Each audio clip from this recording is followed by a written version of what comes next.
Olá! Sejam bem-vindos à Escola Bíblica Dominical. Vamos já, pela graça de Deus, na 14ª lição. E hoje vamos falar sobre a consumação da salvação. O que é que significa isto? Refere-se ao estágio final e pleno do plano redentor de Deus, onde a salvação iniciada na conversão atinge o seu cumprimento total e definitivo na glorificação. Teologicamente, a salvação é frequentemente compreendida em três tempos: passado, presente e futuro. No passado, no momento em que nós cremos em Cristo, dá-se a chamada justificação. Nascemos de novo, somos regenerados. Portanto, é nesse momento que o crente é declarado justo diante de Deus pela fé em Cristo, sendo livre da condenação do pecado. O segundo tempo, o tempo presente, trata-se da santificação. É um processo contínuo de crescimento e de maturação espiritual e de transformação pela renovação da nossa mente, onde o crente é livre, é liberto diariamente do poder do pecado. E o terceiro tempo, o tempo futuro, trata-se da glorificação ou consumação.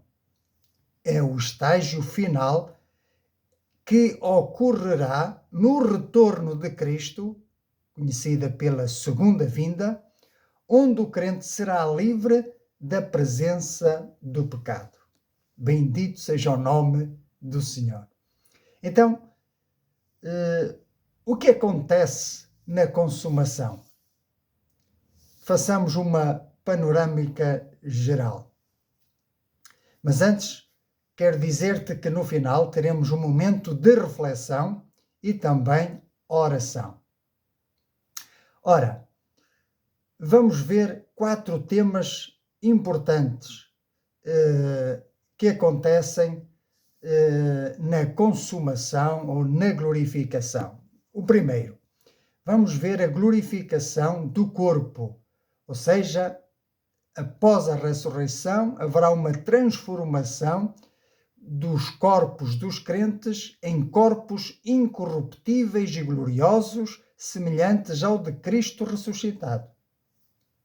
Em segundo lugar, haverá uma vitória final sobre a morte, a eliminação definitiva do último inimigo, a saber, a morte, garantindo assim a vida eterna em plenitude, vida abundante por toda a eternidade, numa comunhão de amor eterna. Em terceiro lugar, haverá novos céus e nova terra, onde habitará para sempre a justiça. Será a restauração de toda a criação, onde a justiça habitará e não haverá mais dor, nem pranto ou sofrimento. Em quarto lugar, a comunhão plena. É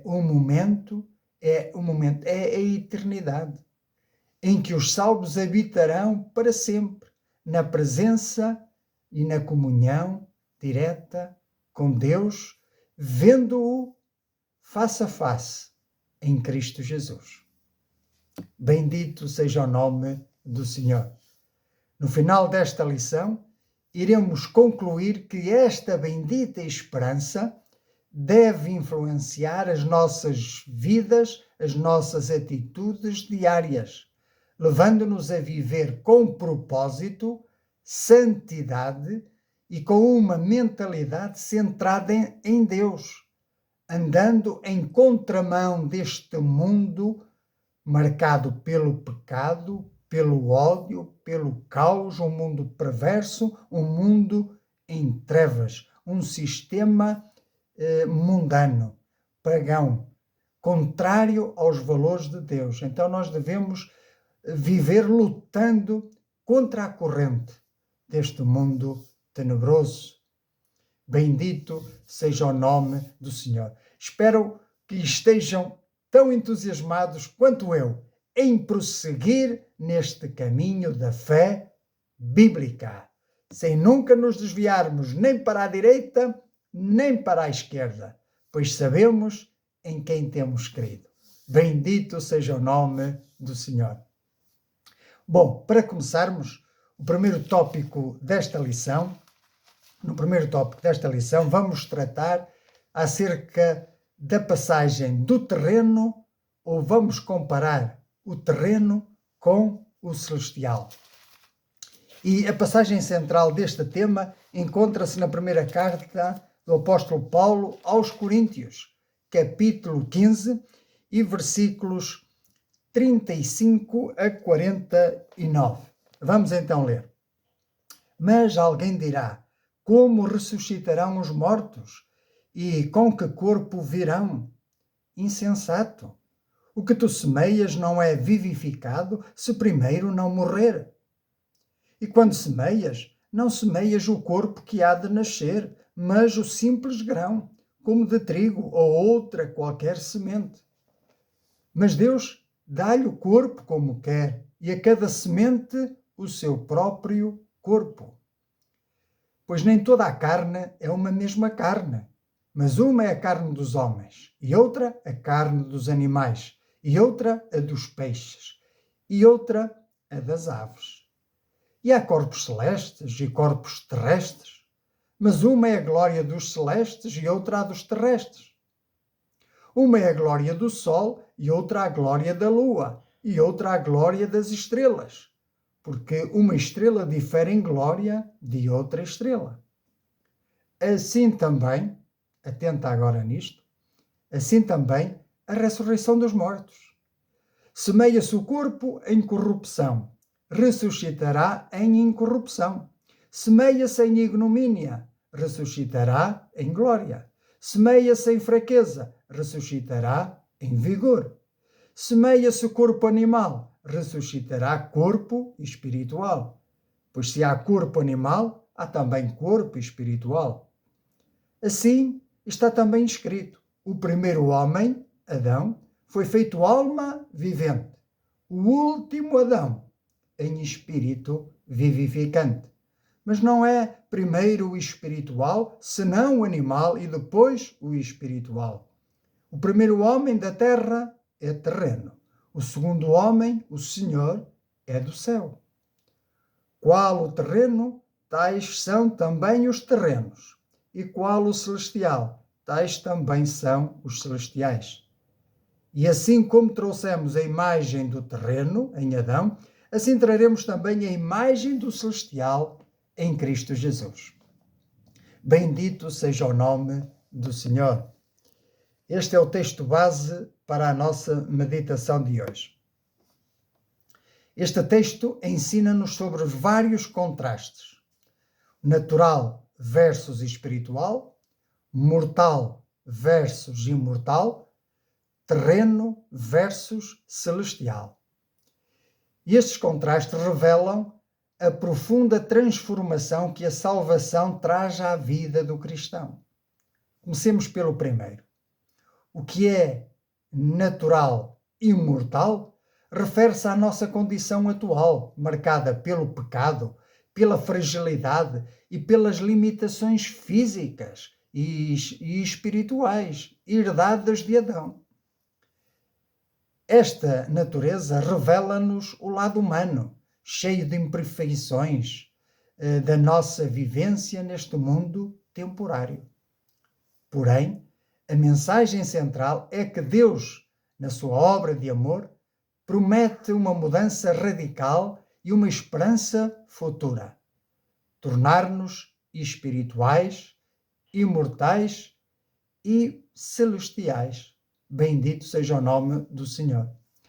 A nossa verdadeira identidade, segundo a Bíblia, já não é definida apenas pelo que é terreno e material, mas pela imagem do céu, a imagem de Cristo. Portanto, a transformação final, a que chamamos glorificação, vai eliminar todas as limitações, dando lugar a uma vida plena, abundante, eterna e perfeita. onde já não haverá mais sofrimento, morte ou pecado. Este contraste serve assim como um lembrete de que, apesar de vivermos atualmente entre o mortal e o terreno, a esperança que Deus nos oferece é de uma realidade espiritual e celestial, onde nos tornaremos semelhantes a Cristo, participando da glória e da imortalidade reservadas para aqueles que creem em Cristo. E isto é um convite à nossa consciência espiritual, ou seja, é um convite para vivermos com os olhos postos na eternidade, confiantes na obra de Deus, que um dia consumará, levará a cabo, terá o seu cumprimento. Esta maravilhosa transformação que Ele vai operar em nós se concretizará. Bendito seja o nome do Senhor. Este texto que nós lemos, 1 Coríntios 15, também nos ensina que a transformação do corpo atual no corpo glorificado é uma promessa segura e poderosa de Deus para todos os que estão em Cristo Jesus pela fé. Atualmente, o nosso corpo é limitado, sujeito ao envelhecimento, à doença e à morte. Isto é uma consequência direta do pecado herdado de Adão, que trouxe corrupção a toda a criação. Este corpo mortal é caracterizado pela fragilidade, pela dor e pela deterioração inevitável. Porém, a Bíblia revela que, na glorificação final, este corpo corruptível será completamente transformado. Trata-se de uma mudança real, definitiva, na qual a natureza do corpo será elevada à sua condição original e perfeita em Cristo. Sem ser uma simples melhoria ou reparo, será uma renovação total, onde o nosso corpo ressuscitado e não outro corpo refletirá a glória do Senhor, livre de limitações físicas, sem dor, sem envelhecimento ou morte. Este processo, obra do poder de Deus, coroará o plano de redenção, assegurando que os salvos participem de uma existência eterna com um corpo que já não conhece corrupção. Bendito seja o nome do Senhor. Para a nossa caminhada de fé, esta esperança de um corpo glorificado serve de motivação e conforto. Lembra-nos, por um lado, que a nossa verdadeira morada será na eternidade, num corpo novo, semelhante ao de Cristo, preparado por Deus para a vida eterna. E assim, a promessa da ressurreição e da transformação do nosso corpo é um testemunho do poder de Deus e da sua fidelidade em cumprir todas as suas promessas, de sorte a fortalecer a nossa esperança e a nossa perseverança. Bendito seja o nome do Senhor. Ainda no texto de 1 Coríntios 15, o apóstolo Paulo faz um contraste profundo entre Adão e Cristo, destacando as suas implicações para a humanidade e no que diz respeito à salvação. Adão é apresentado como alma vivente, o primeiro homem criado por Deus, que recebeu vida física do pó da terra. A sua condição era natural, limitada e marcada pela queda devido ao pecado, o que trouxe corrupção, morte e fragilidade à humanidade, ou seja, a toda a sua descendência. Por outro lado, Cristo é descrito como espírito vivificante, aquele que concede vida espiritual e eterna. Jesus é o último Adão. Depois dele não haverá outro. E este Jesus não possui apenas a vida, mas também a dá aos que estão nele pela fé, regenerando o ser humano e oferecendo uma nova natureza. Somos novas criaturas. O velho ficou para trás. Agora somos criação nova de Deus. A transformação prometida na eternidade levará necessariamente os seguidores de Cristo a serem semelhantes a Ele, tanto em caráter quanto em corpo, refletindo a glória de Deus, já aqui e agora, num vislumbre do que será na eternidade, manifestado de forma plena. Assim, enquanto Adão representa a condição de caída e mortal, Cristo simboliza a esperança de ressurreição, de incorruptibilidade e de vida eterna. Esta comparação, este contraste, reforça que a salvação e a esperança cristã não dependem da origem natural, mas da obra redentora de Cristo, que traz uma nova identidade e garante futura transformação completa do ser humano, somente em Cristo. Resumindo, devo dizer que isto não é evolução humana, é intervenção divina. Que não se trata apenas de um remendo, mas de uma nova realidade transformada pelo poder de Deus. Em Adão herdamos a morte, mas em Cristo recebemos vida abundante. Mas não esquecemos que vivemos entre dois mundos, ainda na terra, mas pertencentes ao céu. Então, enquanto na terra, devemos imitar o exemplo de Cristo, que foi perseverante no meio das provas.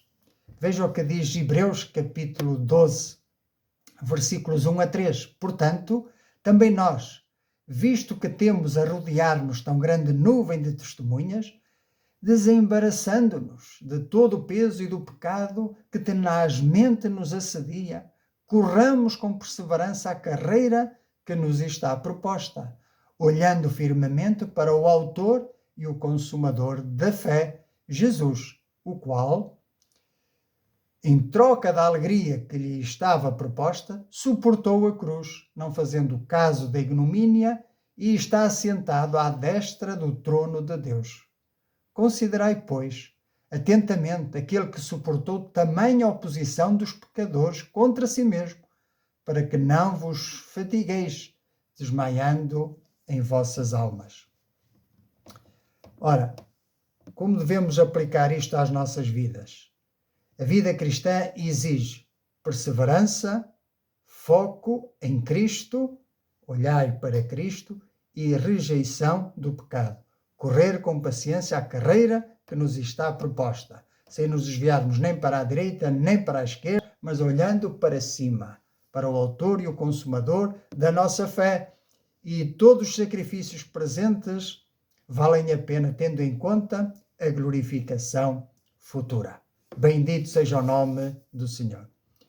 No segundo tópico desta lição, iremos abordar uma nova ordem do cosmos. E temos que ler necessariamente os textos bíblicos para nos contextualizarmos. Veja o que diz Apocalipse, capítulo 21, versículos 1 a 8. Apocalipse 21, versículos 1 a 8. Veja o que diz a palavra de Deus. E vi um novo céu e uma nova terra, porque já o primeiro céu e a primeira terra passaram, e o mar já não existe. E eu, João, vi a cidade santa, a nova Jerusalém, que de Deus descia do céu, adereçada como uma esposa ataviada para o seu marido. E ouvi uma grande voz do céu que dizia: Eis aqui o tabernáculo de Deus com os homens, pois com eles habitará, e eles serão o seu povo, e o mesmo Deus estará com eles e será o seu Deus. E Deus limpará dos seus olhos toda a lágrima, e não haverá mais morte, nem pranto, nem clamor, nem dor, porque já as primeiras coisas são passadas. E o que estava assentado sobre o trono disse: Eis que faço novas todas as coisas. E disse-me: Escreve, porque estas palavras são verdadeiras e fiéis. E disse-me ainda mais: Está cumprido. Telestai. Eu sou o Alfa e o Ômega, o princípio e o fim. A quem quer que tiver sede, de graça lhe darei da fonte da água da vida. Quem vencer herdará todas as coisas, e eu serei seu Deus, e ele será meu filho. Mas quanto aos tímidos, e aos incrédulos, e aos abomináveis, e aos homicidas, e aos fornicadores, e aos feiticeiros, e aos idólatras, e a todos os mentirosos, a sua parte será no lago que arde com fogo e enxofre, o que é a segunda morte. Continuemos a ler os primeiros versículos do capítulo 22 de Apocalipse. Primeiros 5 versículos. E mostrou-me o rio da água da vida, claro como cristal, que procedia do trono de Deus e do Cordeiro. No meio da sua praça e de uma e da outra banda do rio estava a árvore da vida, que produz 12 frutos, dando o seu fruto de mês em mês, e as folhas da árvore são para a saúde das nações. E ali nunca mais haverá maldição contra alguém. E nela estará o trono de Deus e do Cordeiro, e os seus servos o servirão. E verão o seu rosto e a sua testa, e na sua testa estará o seu nome. E ali não haverá mais noite, e não necessitarão de lâmpada, nem de luz do sol, porque o Senhor Deus os alumia e reinarão para todo o sempre. Bendito seja o nome do Senhor. Muito bem, vamos meditar então no que estes textos nos ensinam. Vamos ver 4 temas. O primeiro deles é a nova criação, novos céus e nova terra. A Bíblia revela-nos que Deus estabelecerá um novo céu e uma nova terra, onde não haverá mais sofrimento, morte ou corrupção. Essa nova ordem é uma restauração completa de toda a criação, simbolizando a vitória final de Deus sobre o pecado e sobre os seus efeitos. Essa renovação levará a uma harmonia perfeita, onde tudo será restaurado ao propósito original de Deus, com a presença contínua da sua glória. Em segundo lugar, estes textos falam-nos acerca do rio da vida. Na visão da nova criação, em Apocalipse 22, há um rio puro de água viva, que flui do trono de Deus e do Cordeiro. Esse rio simboliza a presença eterna do Espírito Santo, representando a vida abundante, contínua e perfeita que Deus oferece ao seu povo. Essa água simboliza a satisfação espiritual plena, onde não haverá mais sede ou falta alguma, refletindo a vida eterna e a bem-aventurada presença do nosso Deus. Aleluia! Bendito seja o nome do Senhor. Em terceiro lugar, a árvore da vida. Na eternidade, a árvore da vida está presente, produzindo frutos continuamente, e as suas folhas trazem cura às nações. Essa árvore simboliza a vida plena, abundante e eterna que Deus oferece. A sua produção constante indica que a vida na nova criação é ativa, cheia de propósito, renovação e cura total, eliminando qualquer sofrimento ou escassez e reforçando a restauração e a plenitude prometidas por Deus. Em quarto lugar, vemos a centralidade de Cristo, o Cordeiro e de Deus. Na nova ordem, Deus e o Cordeiro estão no centro da cidade e o seu trono está presente na cidade eterna. Deus será a luz eterna e seu povo servirá e contemplará face a face na face de Cristo, certamente. Essa centralidade expressa que a maior bênção da eternidade é viver na comunhão plena com Deus. Deus, no Filho, ocupará o centro de toda a existência. Isso demonstra que a verdadeira essência da salvação e da eternidade é a comunhão íntima e contínua com Deus, fazendo dele o centro de tudo. Bendito seja o nome do Senhor. Para nós, essa realidade futura não é fruto da imaginação humana, mas faz parte do plano de redenção deste Deus Altíssimo e que foi traçado e preparado desde antes da fundação do mundo, como nos diz Efésios. Bendito seja o nome do Senhor. Outro texto importantíssimo que precisamos de ler, Efésios. Vamos ler os primeiros 14 versículos, do versículo 3 ao 14. Diz então o seguinte: Bendito Deus e Pai de nosso Senhor Jesus Cristo, o qual nos abençoou com todas as bênçãos espirituais nos lugares celestiais em Cristo, como também nos elegeu nele antes da fundação do mundo, para que fôssemos santos e irrepreensíveis diante dele em amor, e nos predestinou para filhos de adoção por Jesus Cristo para si mesmo, segundo o beneplácito da sua vontade, para louvor e glória da sua graça, pela qual nos fez agradáveis a si no amado, em quem temos a redenção, ou seja, em Jesus, pelo seu sangue, a remissão das ofensas, segundo as riquezas da sua graça, e que ele tornou abundante para conosco em toda a sabedoria e prudência, descobrindo-nos o mistério da sua vontade, segundo o seu beneplácito, o seu bom prazer, que propusera em si mesmo, de tornar a congregar em Cristo todas as coisas, na dispensação da plenitude dos tempos, tanto as que estão nos céus como as que estão na terra.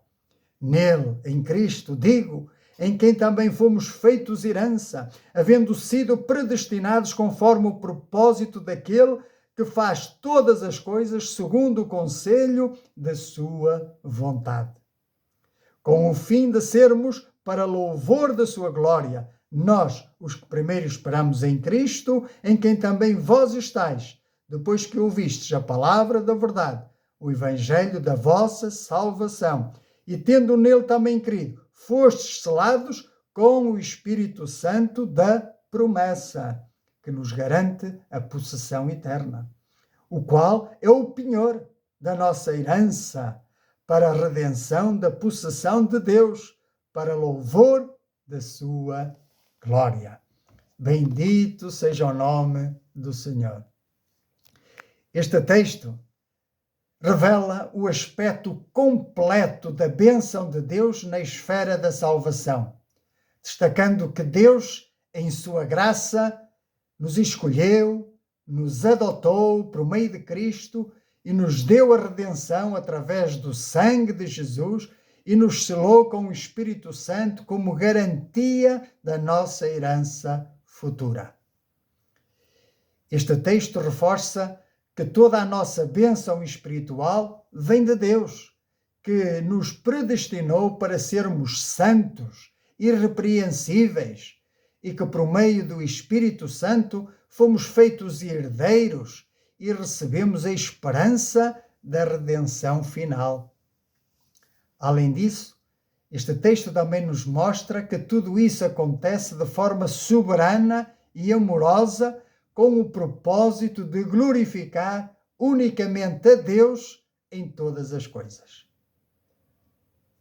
Concluímos, portanto, que a salvação e toda a nossa bênção estão fundamentadas na graça, na escolha divina e na única obra redentora de Cristo.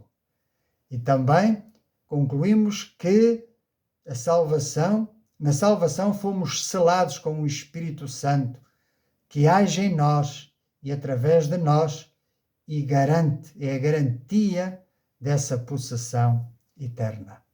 Bendito seja o nome do Senhor. Bom, e se isto é assim, e de facto assim é, os sofrimentos do tempo presente que o cristão atravessa não são para comparar com as glórias do porvir. Se não leiamos o que diz Romanos capítulo 8, versículos 18 a 25.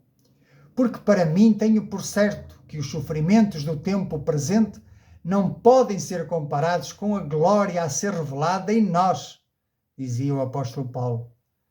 A ardente expectativa da criação aguarda a revelação dos filhos de Deus, pois a criação está sujeita à vaidade, não voluntariamente, mas por causa daquele que a sujeitou. Quem foi?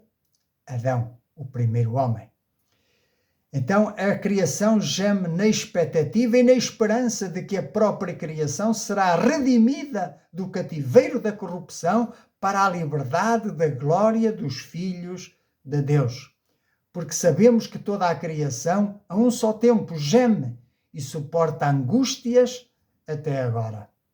E não somente ela, mas também nós, que temos as primícias do Espírito, pois o Espírito já habita em nós. Igualmente, nós também gememos em nosso íntimo, aguardando o quê? A adoção de filhos, a redenção do nosso corpo, que se dará na ressurreição final e na transformação. Bendito seja o nome do Senhor, porque na esperança fomos salvos. Ora, esperança que se vê não é esperança, pois o que alguém vê, como o esperará? Mas se esperamos o que não vemos, com paciência o aguardamos. Então, esta característica é fundamental. Com paciência o aguardamos. Bendito seja o nome do Senhor. Paciência e perseverança, como vimos na lição anterior. Então, este texto de Romanos 8 ensina-nos que os sofrimentos do presente são temporários e serão completamente superados pela glória futura que Deus preparou para o seu povo. Este texto destaca ainda que, embora atualmente enfrentemos dor, dificuldades, limitações e até as consequências do pecado, dos desejos da carne, a influência deste sistema mundano, essas condições, contudo, são temporárias, não são permanentes, passarão. Então, olhemos para aquilo que nos espera. A esperança da glorificação final fortalece-nos e encoraja-nos a perseverar e a viver com propósito, confiando que Deus há de completar a sua obra de redenção na totalidade. Não ficará nada por fazer, não só nas nossas vidas, mas também em toda a criação, em todo o cosmos. Bendito seja o nome do Senhor. E essa esperança é uma motivação para vivermos em santidade, firmeza, fidelidade, mesmo diante destas adversidades, pois a glória que nos aguarda é infinitamente maior e compensadora. Vejamos o exemplo de Cristo, que, atentando para a alegria que lhe estava proposta, suportou a dor, a afronta e a morte. Bendito seja o nome do Senhor. Se temos assim um Deus que nos salva, tão amoroso, então vale a pena. Bendito seja o nome do Senhor. Entramos agora no terceiro tópico. Vivendo o futuro glorioso no presente trabalhoso. O que significa então viver como glorificados? Há aqui um contraste. O cristão vive entre o já da salvação e o ainda não da glorificação. O já da salvação refere-se à experiência presente do cristão que já foi alcançado pela graça de Deus e então participa da nova vida em Cristo. Foi regenerado e vive manifestando os valores do reino de Deus. Esse momento que aconteceu na salvação inicial é marcado pela certeza da adoção futura, da misericórdia e do Espírito Santo que habita no crente, garantindo a sua nova identidade e comunhão com Deus. Por outro lado, o ainda não. Vivemos no ainda não da glorificação. Por isso, em esperança, fomos salvos. Há uma certeza de que já fomos salvos. Por outro lado, há uma esperança que é a esperança da glorificação, da transformação dos nossos corpos em corpos gloriosos. E então, este ainda não da glorificação aponta para o aspecto futuro e completo da salvação, quando o cristão será plenamente transformado à imagem de Cristo, com um corpo ressuscitado, incorruptível, livre da presença do pecado, um corpo livre da dor e da limitação, um corpo incorruptível e são. Bendito seja o nome do Senhor. Então ali se poderá dizer com toda a verdade: mente sã em corpo são. Enquanto estivermos aqui na terra, esse ditado não será verdadeiro. Será apenas uma utopia, uma filosofia, uma frase feita. Mas com Cristo na eternidade, então se cumprirá. Mente sã em corpo são. Bendito seja o nome do Senhor. Amém? Assim compreendemos que o cristão vive entre o já e o ainda não. Já é salvo e vive em comunhão com Deus, mas aguarda confiadamente a plena realização da sua salvação completa na glorificação, que acontecerá num futuro muito próximo. Estás preparado? Estás preparado para a vinda do Senhor, para ter este encontro com Cristo? Um Cristo glorificado? Bendito seja o nome do Senhor. Essa esperança deve impactar a nossa vida e deve moldar o nosso modo de viver aqui e agora, com um foco na eternidade, na esperança da transformação total que Deus realizará em nós de uma vez por todas. Bendito seja o nome do Senhor. Viver como glorificados significa então adotar um estilo de vida coerente com a realidade futura que Deus prometeu para os seus. Isso envolve alinhar as nossas atitudes, os nossos valores, as nossas decisões com a identidade que temos em Cristo, mesmo enquanto ainda estamos neste mundo. Significa refletir o caráter de Jesus, praticar, viver em santidade, viver em fidelidade e compromisso com Deus e agir com esperança e propósito, cientes de que a transformação plena ocorrerá na glorificação, nesse dia futuro, a quando da vinda do Senhor Jesus e da nossa reunião com Ele. Bendito seja o nome do Senhor. Viver como glorificados também implica ser canais da graça de Deus no presente, levando o Evangelho de Cristo aos outros, através de um testemunho de vida, de amor e de serviço. E significa também e implica cultivar uma mentalidade centrada em Deus, priorizando a sua vontade, o seu reino, acima dos nossos desejos pessoais ou das pressões do mundo. E esta postura é uma expressão prática da esperança na glorificação. Não basta dizer com a boca que eu espero. Eu preciso demonstrá-lo com a minha vida. E essa postura é uma expressão prática da esperança na glorificação, motivando o cristão a viver de forma santa e autêntica, antecipando na prática o que será plenamente realizado na eternidade. De forma que os outros, olhando para o nosso testemunho de vida, possam dizer: olha, como estes filhos de Deus servem a Deus. Bendito seja o nome do Senhor. Esta lição já vai longa, mas precisa ser assim. Vamos concluir então, dizendo que a consumação da salvação ensina-nos que seremos totalmente transformados.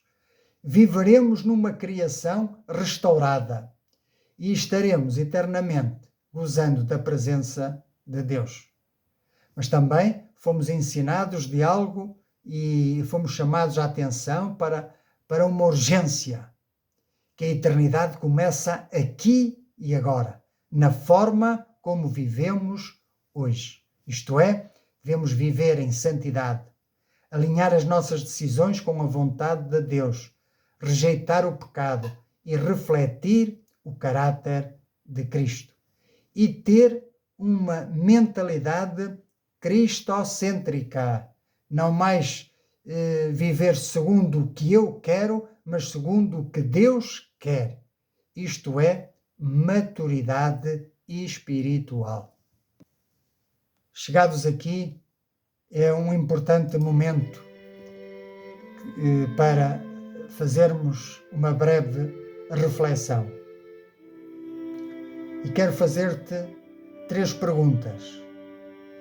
Consegues reconhecer na mensagem do Evangelho que o pecado separa-te de Deus e que somente Jesus Cristo, através da sua morte e ressurreição, pode perdoar-te e transformar a tua vida?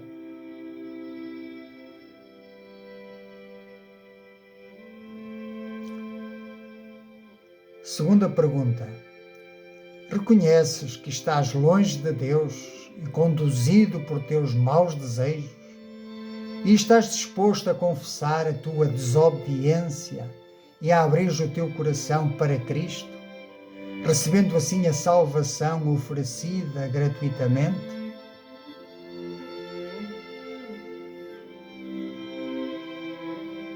Terceira pergunta. Hoje, diante de tudo que Deus te revelou, desejas aceitar Jesus como teu único Senhor e suficiente Salvador, entregando-lhe a tua vida para experimentar a verdadeira esperança, o verdadeiro perdão e a nova vida que somente Ele pode dar?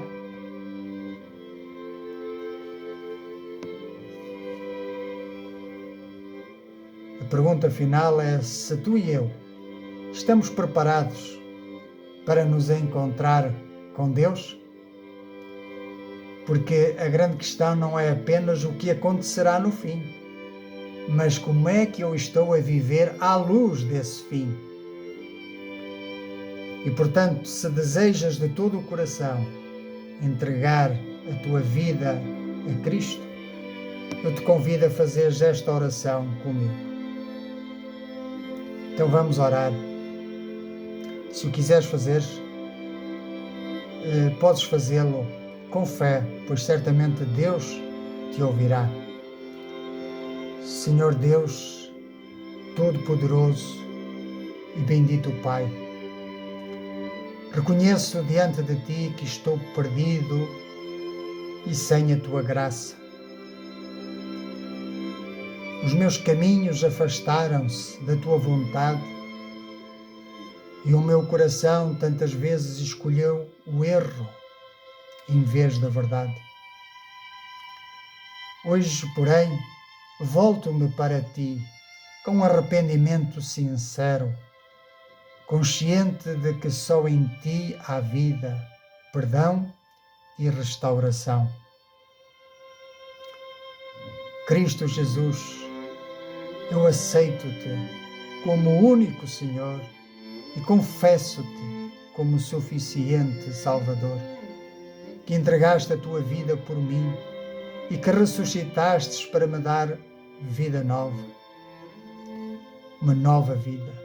Não confio mais em mim mesmo, nem nas minhas obras de religiosidade, méritos próprios. Não confio mais nisso, mas rendo-me completamente à Tua misericórdia e ao Teu amor revelado na cruz do Calvário.